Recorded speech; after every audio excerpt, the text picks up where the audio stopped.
In the summertime, many people around the world wear a kind of casual shoe known as flip-flops. They are completely open, so they keep feet cool in warm weather.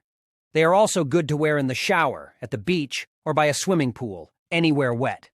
Word and shoe experts both agree that flip-flops come from Japan.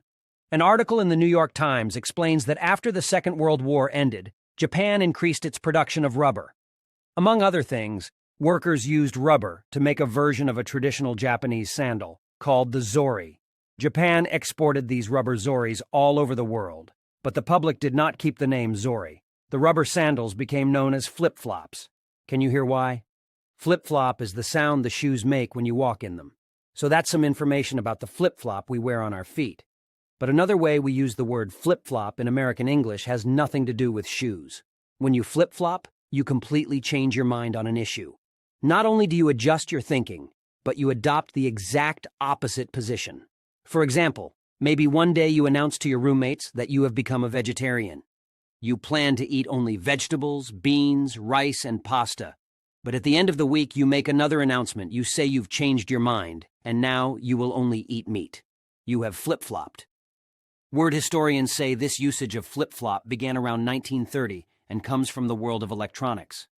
Flip-flop referred to switching circuits that alternate between two states. Today, we most commonly use the term flip-flop in politics. Being accused of flip-flopping is usually not good. Let's say you are running for a political office. Early in your political career, perhaps you supported a popular issue, such as tax breaks for businesses. But now supporting that issue is not popular. So during the campaign, you tell voters that you've changed your mind. You are now against tax breaks for businesses. Your opponent could accuse you of being weak, of not knowing what you believe in, or of changing your position to get more votes. A candidate who flip-flops for political gain usually gives a bad impression. Voters come to know you as a flip-flopper. Another, more neutral expression that means about the same as flip-flop is to do a 180. By the way, you can spell 180 with either numbers or letters. The pronunciation is the same. If you turn 180 degrees around a circle, you will be facing in the opposite direction. So you can use this term simply to mean turn around. For example, you could say that when your friend saw her ex-boyfriend coming toward her at a party, she did a 180 and quickly walked away. That is the literal meaning. Figuratively, doing a 180 means you completely change your opinion, or you make a big change in your lifestyle. In our earlier example about flip-flopping from being a vegetarian to eating meat, you could also say you did a 180.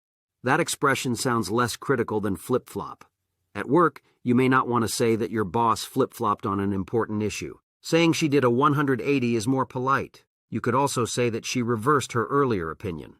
Better still, you can say her opinion evolved.